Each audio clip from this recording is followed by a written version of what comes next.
Hello, everybody. This is our last session for the creator track, day 2. Excited. So basically, we're talking today about. Sorry, guys. They're already starting the panel. Yeah, but today's panel will be all about producing VR content. So, we all know there are some issues with VR still, and basically the adoption level. So all of us wanted to go mainstream, and this is kind of the conversation to have about it, to kind of find solutions to scale it up, create like a VR YouTube is the goal here. So our moderator today is Leslie Klassen. He's the CEO and co-founder of Flipside XR. So give it up for him and all of the speakers. Oh, wait. Now I need a microphone. Yo, I'm microphoned already. It's beautiful. The beauty of mics. Okay, so... You probably were looking for controllers. I was looking at controllers, snappers, things like that. Okay, so we decided let's get into the introductions right away. We know introductions are the least fun, so we're leaving it to 30 seconds for intros. But what we're here to talk about is designing and collaborating and storytelling. And one of the areas that, like one way to set the stage is a lot of people talk about the metaverse. They talk about this imaginary land of where we're all going to go one day. We're here today, right now, doing practical things. And this is about practical applications from the perspective of tools companies. And we have a wonderful creator. Kiira is a great creator to bring the creator perspective. And we're going to talk about how that world works today. So instead of me introducing everybody, I'm going to start videos, and I'm going to allow everybody to introduce themselves, talk about themselves, then we're going to dive into the content. So... When we recognize our video piece, right? Oh, great. Alt-tab, there's my tabs. All right. And AWE and slideshow. Let's try it again. Take 2. Take 2. And looks like Kiira, you're first. Excellent. So here's a little montage of some of our work. I'm Kiira Benzing. I'm the founder of Double I Studios. We create emerging narratives for emerging technology. We worked with everything from volumetric capture to live action 360 video. We have been experimenting with dome content creation, augmented reality, and one of our favorite things to do, this is Reggie Watts and a piece we did with Intel Studios called Run-In. One of our favorite things to do is to mix live theater with virtual reality and XR. And these are some productions. You're seeing a production called Love Seat that was a hybrid show that we did at Venice. This is some imagery from Finding Pandora X. Our actor, Jonathan David Martin there, playing Zeus. He's currently on Broadway in Life of Pi. We have a lot of fun trying to bring new audiences into these worlds and also to bring the tech back out into the physical world. So we're trying to blend the media in both directions. And we love to create new stories and interactive worlds. So that's a bit about what we've been doing since 2015. Awesome. And we're going to jump into Shapes next. Yeah, hello everybody. Really great to be here. It's so crowded and like family and friends. So Shapes XR is collaborative design, prototyping, and storytelling tool. And the whole idea that you can really accessible to anyone, literally, and you can meet with your team and start building your 3D environments and basically prototype the user journey and tell the story of your app. So it's both design, but also the presentation tool. You can do this in VR, in mixed reality. You can do this for augmented reality because we allow to simulate the field of view of AR devices. And I know that the video is more than 30 seconds for introduction, so I stop here, Leslie. Oh, you're so nice. And we pass it to Arko. Yeah. Actually, I'm going to hand it over to myself because I love myself so much. So yeah. So let's do that. All right. I'm done. Hey, nice. Okay, so Flipside Studio is a product we make at Flipside XR. It's a virtual production tool for avatars and characters. So we allow creators to come into virtual reality, choose a character, place some cameras, choose their set, and start making content for platforms like TikTok and YouTube and Instagram. And we're opening up our immersive audience beta this summer. So we're very excited about understanding its it's a show that you make in virtual reality. It's one show that you create for all screens, so immersive screens, flat screens, AR screens, because virtual reality essentially is what I think is the final production medium. So that's Flipside Studio, and I will turn it over to Arkio. Thank you. Woo! Yay! So my name is Johan Aanegraaf. I'm the co-founder and head of product at Arkio. Arkio is a collaborative spatial design tool to work on buildings, interiors, and cities. You can work in it in AR, VR, desktop, and mobile devices. And it allows people to bring in their creations and work on them in almost like a physical model, and jump inside these designs and work on them from human scale as well. So what we're seeing right here is using mixed reality and using some of the parametric components that we have in Arkio to make these geometries.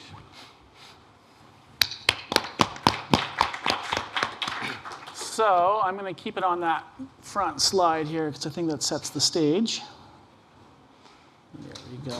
We'll go back. There we go. OK, so we want to talk about design first because that's part of every process has a design phase, and depending if everyone's got a different perspective on that. So one of the questions I wanted to ask the tools companies is, what are your customers designing with your tools, and how is the process different because it's an XR tool? So why don't we just start off with Arkio?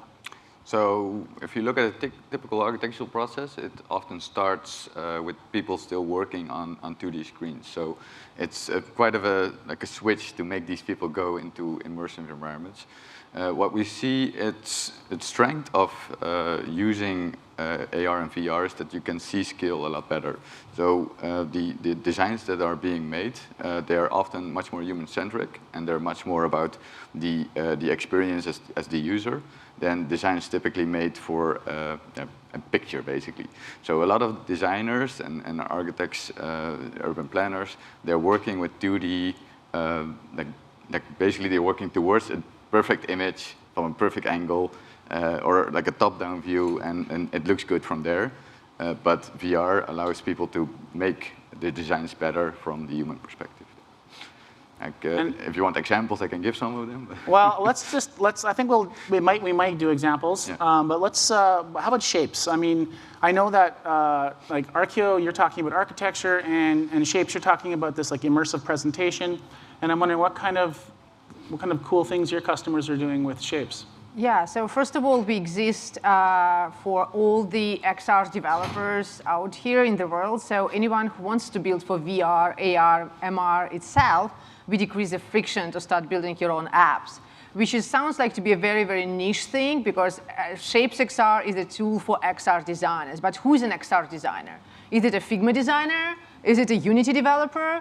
I mean, this is a kind of a new role, and we really admire people who push this bar pretty high, and they say like new media require new creation tools.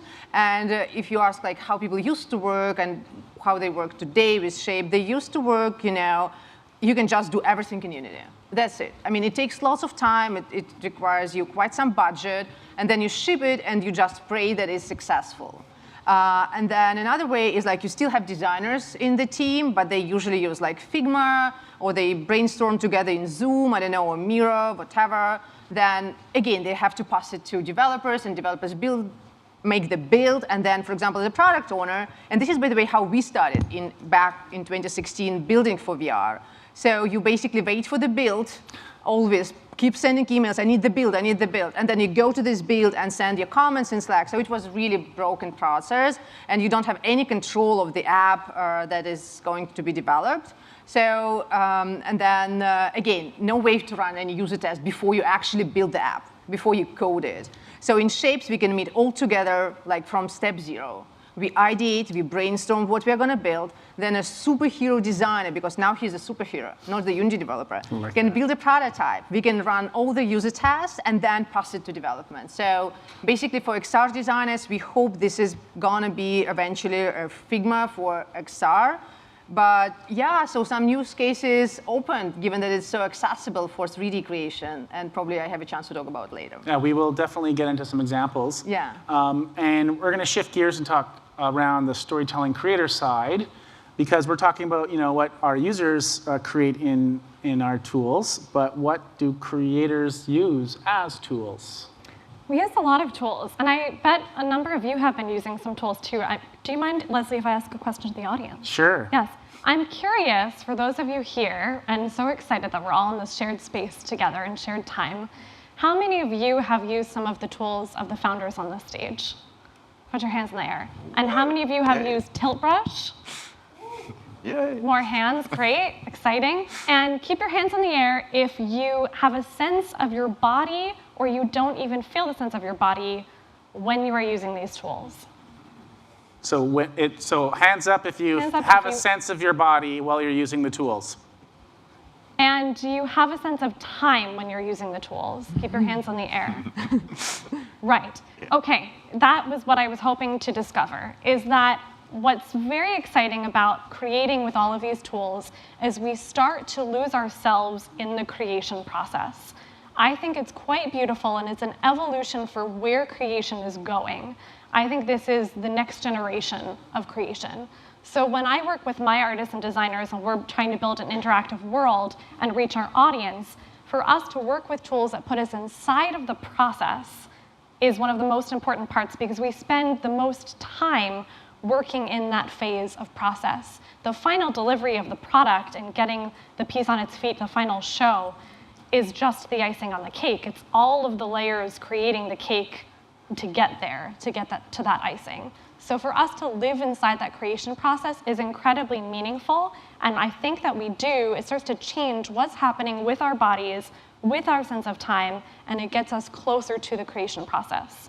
In terms of tools, we've been using a lot, and we've been playing with all of yours, and they're really fun. Yay! That's awesome to hear. That's good to hear.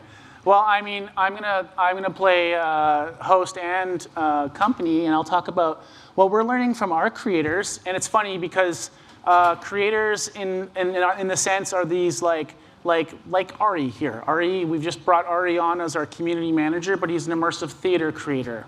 So immersive theater creators want to be able to take the stage and turn it into stories that Kiira makes, which is also immersive theater. But stand-up comics want to be able to tell jokes, and kids want to be able to play make-believe.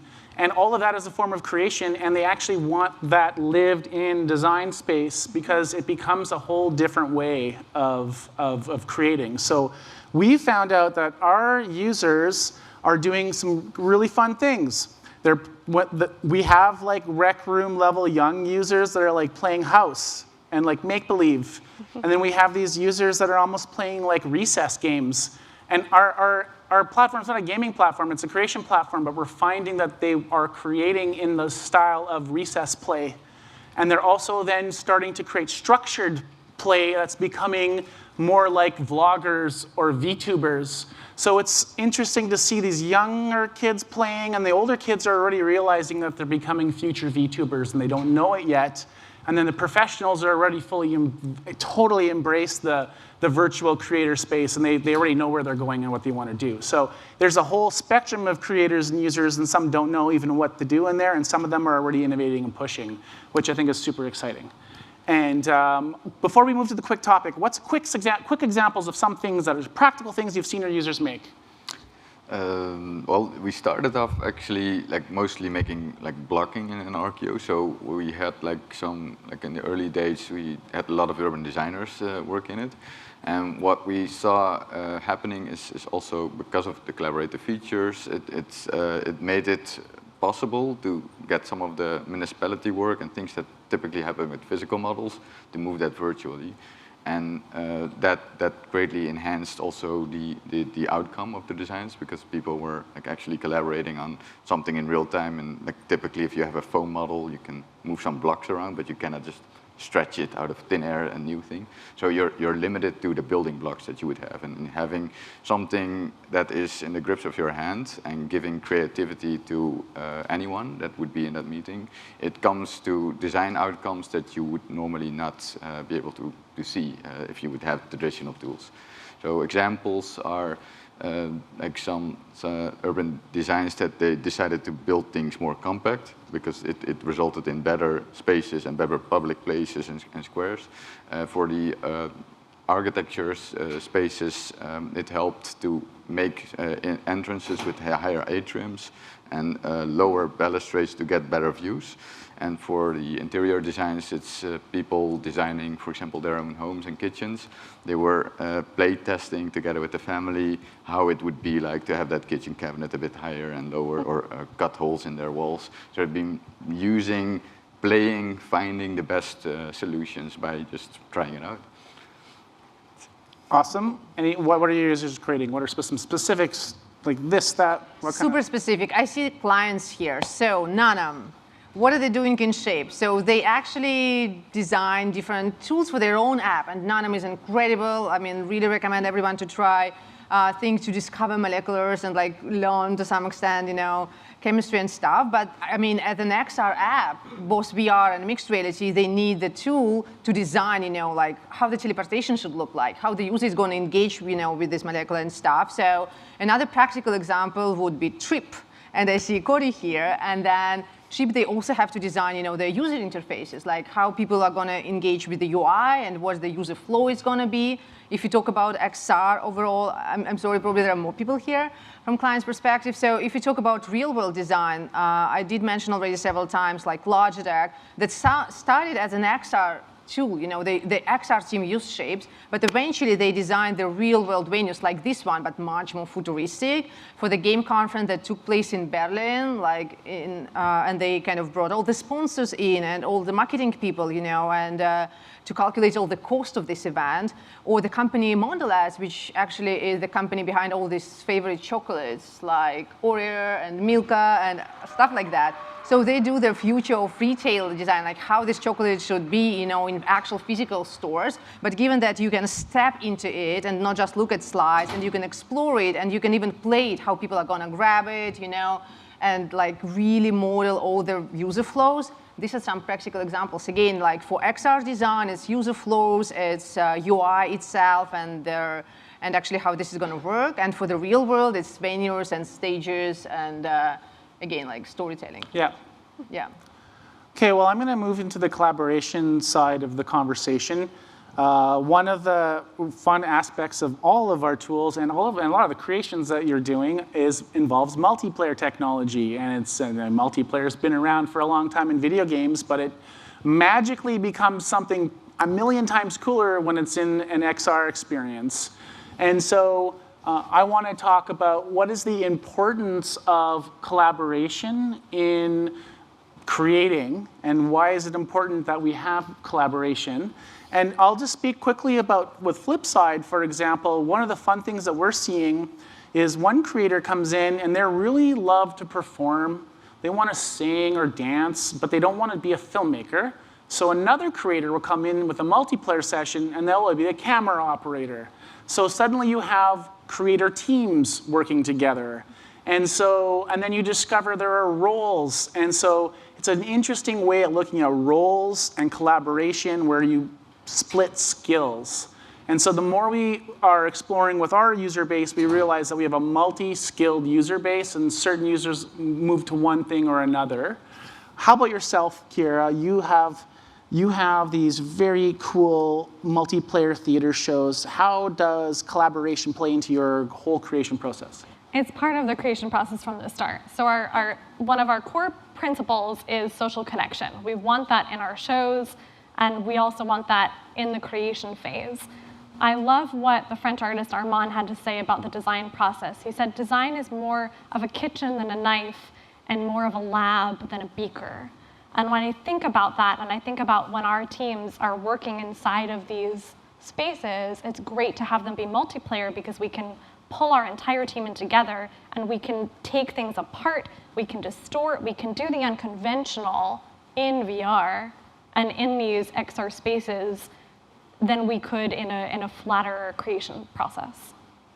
And how's that playing out in apps like Shapes? Yeah, so in Shapes, we distinguish between different types of collaboration. So initially, like when we talk about real-time co-creation and ideation, I think the tool allows really to put the barrier so low that we encourage teams to meet together like super early on, and like diversity of roles. It can be project managers, product people, designers, developers. They can bring clients or domain experts. Like I can imagine Nanam can bring some scientists inside Shapes and they kind of ideate together. Or Trip can bring some experts in mental health so that they can help them to assemble and take into account very important things. So this is how real-time initial brainstorming is happening. This is very powerful because you can really leverage diversity of different roles. And then sometimes it's like single creation is happening by designer, but then what I really like about Shapes, there is also asynchronous things, meaning that then you can share this with others, you can record your avatar and pitch it, and others can explore it, but you still have this kind of collaboration aspect to some extent. And super powerful for us, our own team, because we use Shapes daily, we fully design Shapes in Shapes, is that we run user tests. So you can bring all your users, any owner of the headset, and actually run the test and observe them. You're actually with them in the space and you observe how comfortable and like usability-wise and like friction points, and you iterate immediately. So it's very iterative process, and collaboration is definitely a standard right now in any design tool, in any storytelling tool, but it's also in VR, I think it's so engaging, and so it's such an involvement of people that it's so different from just seeing your mouse of your colleague in any 2D tool. You're actually co-present. It's very powerful. That makes me think about kind of the power of, it's like a collaborative social aspect to things. And I was curious with architects. Yeah. I'm sure there's lots of different roles and different people. Is there a conversation that's flowing around it? What's going on collaboratively when people come? Typically in architecture meetings with the clients, you have like often a model on the table somewhere and a couple of pieces of paper that people are just marking on, and the collaborative processes are very messy and a bit static because some of the things had to be prepared for that meeting. So that's often then also the limitation of those meetings and what the creative juices can get flowing. If you have co-presence with someone in a 3D model that is fully editable, it will make you come to very different solutions than you would be able to do with just watching a 2D screen and a Zoom call, seeing a guy draw a red marker on something, because everyone is in that space. They can see what the consequences will be of that change, of moving that tower somewhere else, or moving opening the doors bigger. You have, by doing that collaboration in real time, you save actually a lot of preparation work. Typically, architects, they work for weeks and sometimes months on making various design options that then get presented to the client. Then during a feedback session, they basically mix and match often. That's what the clients like to do. They like, I like that, but I also want that and I want that. And then you have to go back to the drawing table. You have to remodel all these things again. And that process, if you can do that in real time and let the other people, the clients, also be empowered in those meetings, you can save weeks and months of time in the process. And the collaboration, by nature, it's already something that we do in architecture. We have building information modeling. It's basically a repository of the model that we just store all these things to, but it's never in real time. And doing this in real time and seeing people's facial expression and being there present with your teammates and your client, it just works a lot better. Like you're having like an emotional attachment to the person, even if that person is virtual. It helps a lot in building together.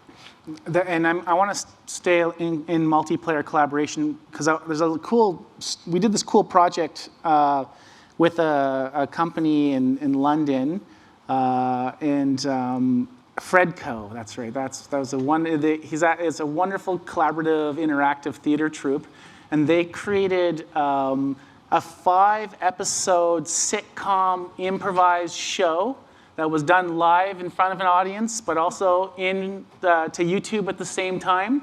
We had 4 actors on the stage in London.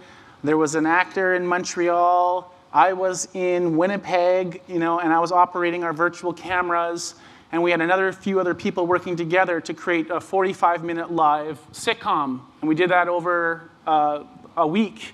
And in fact, we'd get suggestions from the audience. They'd say, where do you want to go next? And they'll go, we want to go to a cheese planet. And then we would create the cheese planet between the days so that the next time the show came on, we'd have a cheese planet. And so we were really collaborating with the audience, collaborating with the actors. And you can tell how collaboration can be really practical. It can save money, save airline flights, but it can also tell stories. And so it's a multifaceted aspect of XR applications. And I think it's exciting that every one of us is using it slightly differently. But I do think at the end of the day, we like to work together as people. And the fact that these apps enable that is very powerful.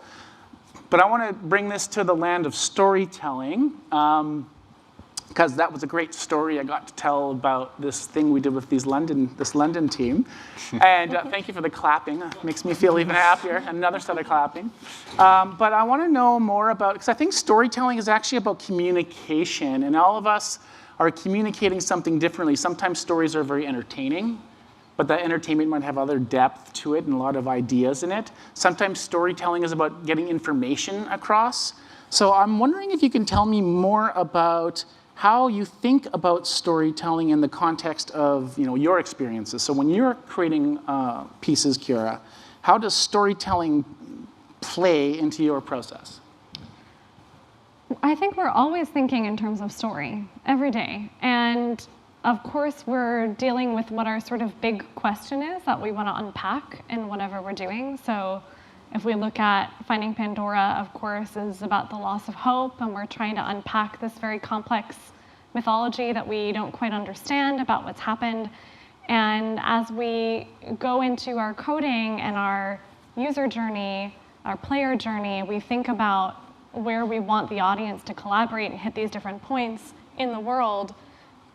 By using the spatial medium, it just keeps coming back to that. So I remember in our design process, flying up to Mount Olympus with one of my engineers and looking down on our world of Mount Olympus and going, this world is too big right now. It's going to take too long for our audience to traverse from the light forest to the main stage. And if we could just shrink this piece up, but now the mountain feels too small. Like, how do we get the scale right? And of course, from a distance, because we were flying up to these clouds where we could see the world below us, that sense of scale is quite different than when we're on the ground as avatars with the rest of our community. But we're constantly asking those questions about story, and I think we have to. Because really, at the end of the day, a product, something we make, a building, everything is a story.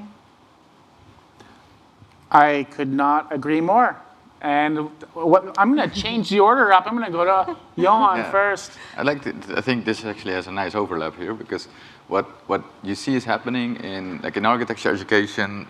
You're trained to make a story of a building. You're selling a concept of a certain design and how things work. And what we're seeing now with Metaverse, with digital spaces, is that also gets more publicly used. These techniques that we use in architecture now get used in theater and used in all professions. When you're making things spatially, you have to think about the journey. And in architecture, the journey is often one of the most important things, and you have to really think about how you come into that space. How do you find your way around the building? Is it all clear when you look at it on the outside? What the actual building is. So having that crossover from architecture into the other fields, I feel it's very exciting, because it means that a lot of architects that are now making physical buildings, they will soon have jobs also creating virtual environments everywhere, and they will be very helpful there, because architecture is an interesting profession. It's very low margin. A lot of people are architects, and the profession gets pushed a bit more away every time, because the engineering is considered more we need that, and the architecture is it's a design thing. We don't need to design for everything. But this is an opportunity for all these creative spatial designers to also enter the other fields and be of help there. And that's why nobody knows how to open up a door as well, because you keep on throwing designers under the bus. So, yes. Inga. So, I want to emphasize what Kiira said, that I remember my biggest disappointment in VR was 2018, and that was CTN Animation Expo, which was whole storytelling thing. And there was lots of bars about Disney cycles. And I mean, I'm a huge fan of Disney and cycles, but I remember like putting a headset on and watching this story, which is a very touching story, but I couldn't understand why should I watch it in a headset? Like why? I mean, everything is happening just in front of me, and I can like watch it on a flat screen. There wouldn't be any difference because there was like nothing happening around me, nothing happening, you know, I just was kind of, they forced me to look just in one spot. And I remember like, no, I mean, every time we put a headset on, we as apps creators, as game creators, as tools creators, we have to make sure that people understand why they do this in a headset, like magic, wow, like speed, simplicity, and stuff like that. And when we talk about like user journey, and we enable XR content creation, right? So we want UX designers to really think like, you do not control where your user can look in VR, or mixed reality as well, right? They can look anywhere. So, and you have to also leverage this amazing space around you. You shouldn't leverage just like make it super linear and everything in front of you, because then again, like why? Why should I wear this thing, you know? And making this magical, you have to iterate a lot and you have to explore a lot, and to really like with every user journey, you tell the story actually, right? And I was actually amazed to look through all the reviews about shapes, and people call it like presentation tool, like, well, it's design. It's like, you know, presentation, because at the end of the day, as a designer now, you have to pitch your idea, right? You have to tell this story, and you just can do this super vividly, right? Because you can bring your stakeholders in, or even users, and you can really kind of leverage the beauty of kind of entire space around you. And this is what I really want everyone, if you are creators, to put the bar very high, and let's do magic, because, I mean, the whole idea of this new next computational platform is that it has to be more powerful, right? From what perspective? It's from emotions perspective, it's from, you know, engagement perspective, the number of interactions, and utilizing the space.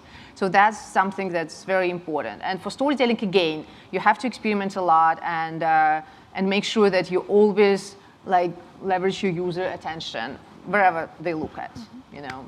This one of our users has a comedy club called the Unknown Comedy Club, and they create with our app. They also create in Horizon Worlds, and they're like doing like sold out shows, so 50 people in the audience every single Thursday since like October. They're understanding the space really well. Then they use our app to make other cool stand-up comedy videos and content. But what's interesting about immersive and storytelling from the perspective of a stand-up comic that I'm learning is that the power for the stand-up comic is the immersive space, but it's not a magical immersive space.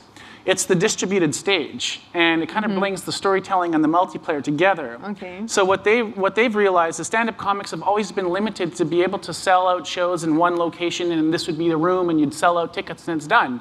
Well, the fact that multiplayer allows for an unlimited number of audience members, essentially, allows comics to distribute comedy, right?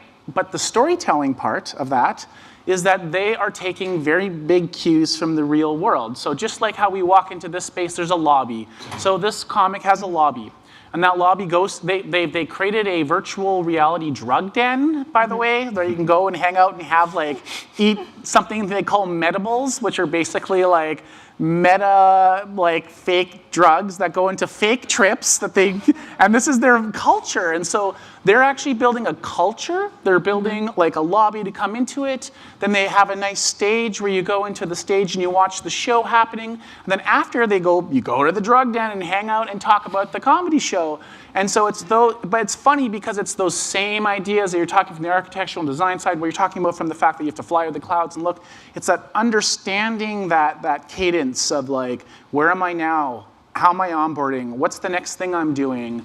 And the beautiful thing is it doesn't always have to be magical. It can also be, if you distribute the stage 100 times more, then that scale alone makes it worth people coming into the medium. So some people come into the medium because they can get their content distributed more actually like they do their work in real life.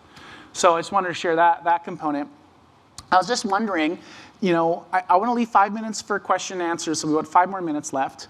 I would like what are some weird, unusual things, or what are unexpected things that have come from either your customers or that you've discovered yourself as a creator in XR? And I'll start with Inga. So I already mentioned Logitech, right? So designing real-world spaces, that was like wow thing for us, and because it's also extremely impressive, and it was close to the real conference that took place later on, and that they could bring, their sponsors in and sign contracts in Shapes, because sponsors, this is going to be my booth, I want it, I really want it, and this was like a futuristic car, Another thing is that, there is actually a professor of medicine, and he's an actual surgeon who is doing lots of operations and surgery and stuff. And he's meeting his other professors and students, and they discuss complicated, surgery for shoulders and elbow kind of thing. But the only thing they need from Shapes is that they can meet together, they can bring the model of the person, of a human body, shoulder and elbow, and then they discuss, they actually play it.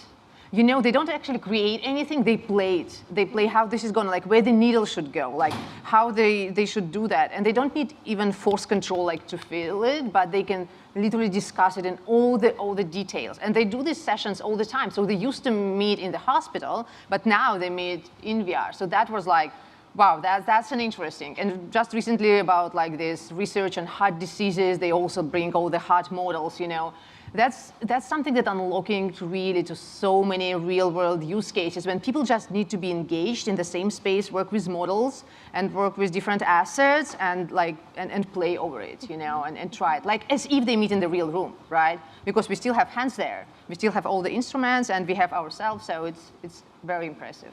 How about Kiira? I would like to know more about what are some unusual discoveries that you've stumbled into In our live shows. in your live shows or in your creation process? So what I'm hearing on the stage that is also central to our work is this sense of play. You're talking about it, Leslie. Inga, you were just talking about it as well. I know it's inherent also in Archeo that we can quickly map a city, and it feels like we've built something so fast. It's like playing with Legos, right? Or one of our designers has been playing in Shapes XR. We've been building a game, a dating game show set, and thinking about how our actors could arrive on the stage and we could drop them out of these tubes that wind and are magical and semi-translucent. I think that what's great is that we inherently as humans want to play. I don't think we lose that after we're children, and I would love for us to see more of it. And these tools give us that. XR gives us that, so let's keep sharing that out to the public. It happens with our live shows all the time. The audience wants to play with the actors. We give them a voice. We don't take their voice away in our productions. We allow them. We open up the plot in points where the actors and the audience can improvise with each other. So whether we're doing our variety show in Horizon Worlds, Skits and Giggles, or we're doing Finding Pandora X or Love Seat, there are these places where the audience is questioned and a prompt is given, enabling them for the actors and the audience to improvise with each other. We have no idea what will happen and what will get said. And the actors have to be ready to pull their improvising hat on and be ready for that. And it changes the shape of the rest of the show. It changes the sense of time. We're all on standby backstage for those things to happen. It's very exciting, and I think it's important to humanity. We have to keep playing. So it sounds also like there's some spontaneity and moments that you just you can't plan for, and you just kind of go with the flow. All the time. Yeah, our really audiences surprise us. We have different groups that we break them into. We call Nice. them active adventurers and rule breakers. We have different levels, and we try to prepare the show to design for all of those different levels of engagement. I love it. I love it. How about in the architect world? What are some In of the boring architect. No, No, what are that's- the that I didn't expect that to come out of Archeo. It's an interesting thing. We designed Archeo to be a tool for professional uses, like practical or real world architecture. I was first surprised by the amount of virtual architecture that's actually being created already, like game designers, how they block out their levels and basically how universal spatial design was. But also that play factor actually, that I found it surprising and really interesting that people actually use Archeo at night to relax. So we have some users that just want to build things. Like some people probably have hobbies to build with Lego every day. Like there's literally people out there that are not architects. No, they're just building little cities out of for fun. I was not expecting that use case, but it's really cool to see that. Yeah, we're actually finding a lot of like, I keep on saying it's recess play, like a lot of play that is like play for play's sake with no purpose at all, which is really different. Like I didn't expect that. And then another thing that we're seeing with like avatar-based content is people are taking risks behind their identity in ways that I haven't noticed. Like some people are like getting vulnerable in like singing, and you can tell they're shy people, but they get behind their avatar and they can really start like singing or dancing, or, you know, and just, or even like, it's sad, but healthy, people talking about tough things like trauma even. Like we've had really powerful moments where you don't realize that you give somebody the ability to create like an identity that's different than themselves, and it opens them up to a form of expression. And one thing I do want to carry out of this, though, I do love the fact of calling it a physical design space. And I think there's something about the spatial aspect of it that also creates this like human interaction with the technology where it makes it very safe to be vulnerable. It makes it, and it's almost like the, you know, we have agent, or what's it called, affordance? Well, there's also like emotional affordance when you're in a space as well, and people don't talk about that kind of stuff. So I think that's super powerful. We have 4 minutes and 30 seconds left. By the way, was it you who redesigned kitchen in Shape 6R? Oh, yes, I redesigned my entire apartment. I designed my entire apartment in Shape 6R, and I actually bought all the furniture based on all the measurements of catalog. I went to the catalogs, measured all the furniture, created it in shapes. Yes. But there's questions. Let's do some questions. This is fascinating. I love the perspective from the tool maker's perspective.